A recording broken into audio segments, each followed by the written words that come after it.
The British Clumsy sticky bomb that haunted every German armored division at night, June 14, 1944. Normandy, France. A British infantry corporal named Thomas Whitley crouches in the hedgerow darkness, his trembling hands gripping a glass sphere wrapped in stockinette fabric. 50 meters ahead, a Panzer IV idles near a stone farmhouse, its crew unaware. Whitley removes the safety pin, pulls the detonator handle, and rushes forward. The adhesive coating catches on his tunic. He tears it free, slaps the device against the tank's rear plate, and sprints into the night. 5 seconds later, the explosion tears through the engine compartment, and the Panzer erupts in flame. This was the grenade, hand, anti-tank number 74, universally known as the sticky bomb. Conceived in desperation during Britain's darkest hour and deployed across every major theater of the Second World War, this crude weapon became one of the most feared and simultaneously despised anti-tank devices ever issued to infantry. German tankers learned to dread the silent approach of British and Commonwealth soldiers, armed with these volatile glass spheres, while the men who carried them cursed their unpredictable nature, their dangerous adhesive, and their tendency to stick to everything except enemy armor. The sticky bomb was born from necessity in 1940, during the aftermath of Dunkirk, when Britain stood alone against the Wehrmacht's mechanized might.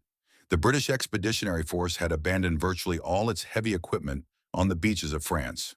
Over 600 tanks, 2,400 artillery pieces, and thousands of anti-tank guns. Britain's Home Guard, hastily assembled from civilians too old or young for regular military service, faced the very real prospect of German panzers rolling across English fields with almost nothing to stop them. Major Millis Jeffress, an engineer working with the Ministry of Supply's Experimental Weapons Division, was tasked with developing simple, mass-producible anti-tank weapons that could be manufactured quickly and used by minimally trained personnel. Jeffress's solution drew upon a concept first explored during the Spanish Civil War, an explosive charge coated with adhesive that would stick to armored vehicles. The Mark I version consisted of a glass sphere approximately 4 inches in diameter, filled with 1.25 pounds of nitroglycerin explosive, surrounded by a stockinette fabric cover impregnated with an extremely sticky birdlime-based adhesive. 2 metal hemispheres covered the adhesive until use, when they would be removed to expose the tacky surface. A 5-second fuse was activated by pulling a pin and releasing a spring-loaded striker. The entire assembly weighed just over 2 pounds and could theoretically be produced for less than a shilling per unit. By late 1940, production facilities across Britain were manufacturing sticky bombs at a rate exceeding 2.5 million units annually. Training films demonstrated the proper technique. Approach the target from behind or the side, remove the metal caps with a twisting motion, activate the fuse, press firmly against the armor, and immediately take cover. The adhesive was so aggressive that it would bond to steel, concrete, wood, and unfortunately, wool uniforms, leather equipment, and human skin. Soldiers quickly learned that the sticky bomb was as dangerous to its user as to the enemy. The glass sphere could shatter if dropped.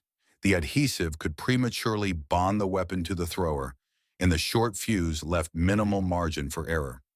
Despite these shortcomings, the weapon was distributed throughout British and Commonwealth forces. By mid-1941, every infantry section was issued at least 2 sticky bombs. Training emphasized night attacks, where soldiers could approach enemy tanks under cover of darkness. The doctrine called for teams of 2. One man to distract or suppress the tank's crew with small arms fire, another to attach the explosive. The weak points were identified: engine decks, track assemblies, vision ports, and the thinner rear armor. A successful placement could disable a tank's mobility, destroy its engine, or in rare cases, penetrate the fighting compartment itself. The weapon saw its first significant combat use during the Western Desert Campaign in 1941 and 1942. British infantry facing Rommel's Afrika Korps employed sticky bombs during night raids on German tank laggers. After the Second Battle of El Alamein in October 1942, captured German after-action reports specifically mentioned the psychological impact of these weapons. One Panzer Regiment commander noted that his crews refused to sleep near their vehicles, fearing silent British infantry creeping through the darkness with adhesive explosives. German standing orders mandated sentries be posted around tank formations at all times, diverting manpower from other duties. The sticky bomb's most documented success came during the Italian campaign. At Monte Cassino in early 1944, New Zealand infantry used the weapons to destroy disabled German tanks and self-propelled guns during close-quarters fighting in the rubble.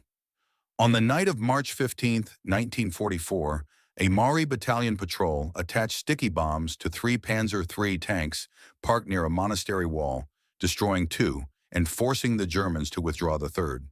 British intelligence officers interviewing German prisoners consistently heard complaints about the weapon. Oberleutnant Hans Schmidt of the 26th Panzer Division stated during interrogation, "We feared the sticky bomb more than the Piat gun.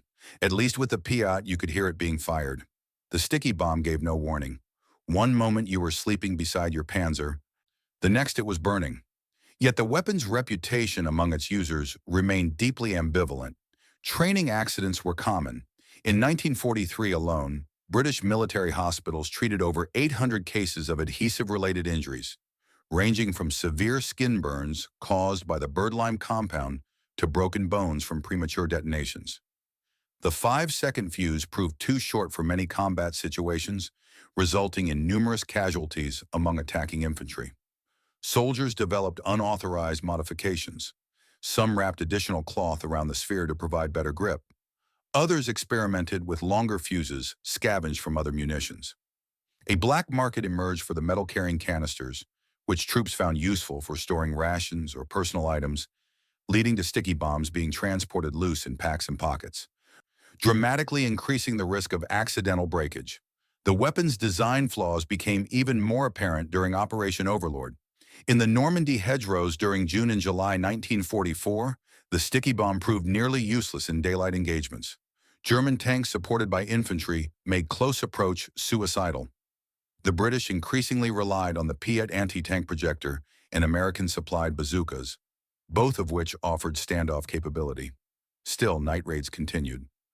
On June 28, 1944, near Shu, a commando unit attached 17 sticky bombs to German vehicles during a pre-dawn raid, destroying 4 Panther tanks and 2 half-tracks.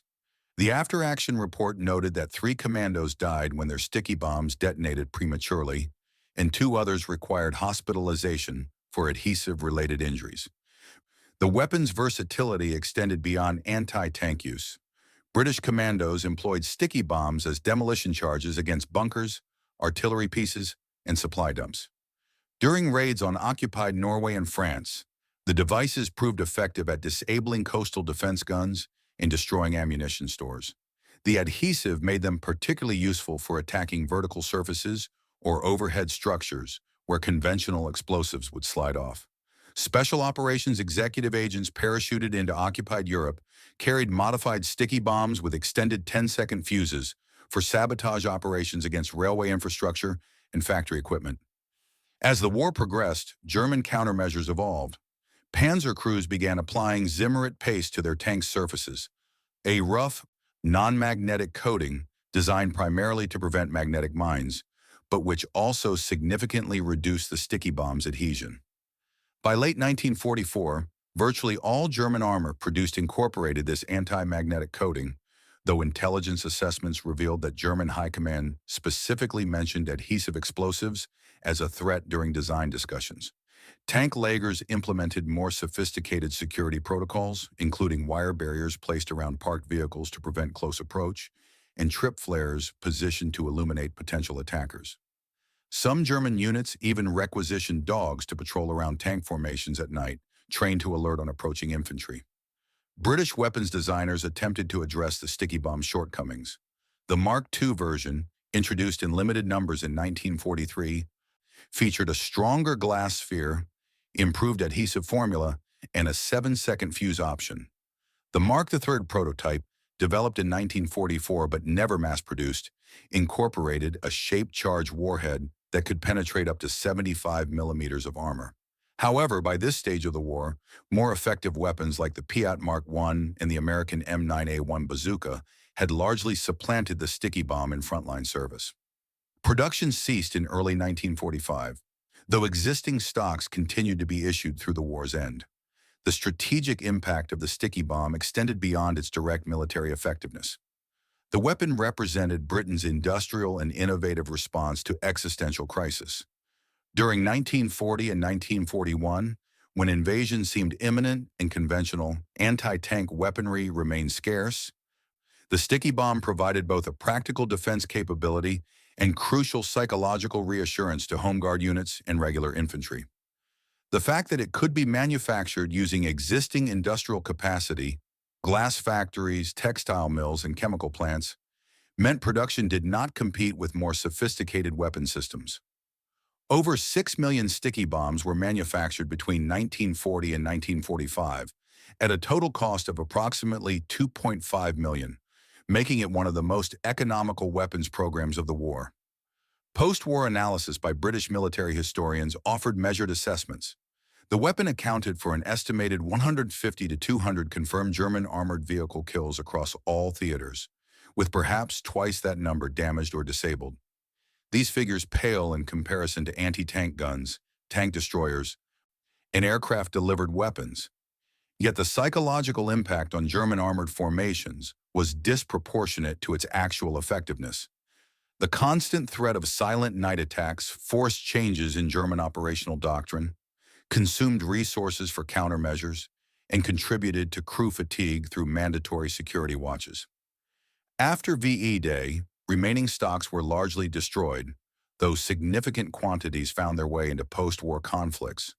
Jewish resistance fighters used captured British sticky bombs during the 1948 Arab-Israeli War, employing them against Egyptian and Syrian armor. Greek communist partisans deployed stockpiles during the Greek Civil War between 1946 and 1949. As late as 1956, British sticky bombs were discovered in Cypriot insurgent arsenals during the Ioka Uprising. The weapon's simplicity made it attractive to irregular forces lacking access to more sophisticated anti-tank systems. Several examples survive in military museums today. The Imperial War Museum in London displays a sectioned sticky bomb showing its internal construction alongside German Zimmerit samples taken from captured panzers. The Tank Museum at Bovington maintains a collection including both the Mark I and Mark II variants, along with original training manuals and propaganda films. The Canadian War Museum features sticky bombs used by Canadian forces during the Italian campaign, complete with soldiers' personal accounts describing their experiences with the weapon. Modern military analysts view the sticky bomb as an evolutionary dead end in anti-tank warfare. Its adhesive mechanism proved too unreliable and too dangerous compared to kinetic penetrators, shaped charges delivered by launcher, or guided missiles. Yet it represents a crucial interim solution during Britain's most desperate period, a weapon that, despite its flaws, provided infantry with some capability to engage armor at close quarters. The men who carried these volatile glass spheres into combat understood their limitations intimately, yet they advanced anyway into the darkness, knowing that 5 seconds stood between mission success and personal annihilation. For German tank crews sleeping in the French countryside or guarding desert lagers, the sticky bomb became a phantom threat, unseen, silent, and suddenly devastating. A reminder that even the mightiest armored vehicle remained vulnerable to a determined soldier willing to approach near enough to touch its steel hide with death.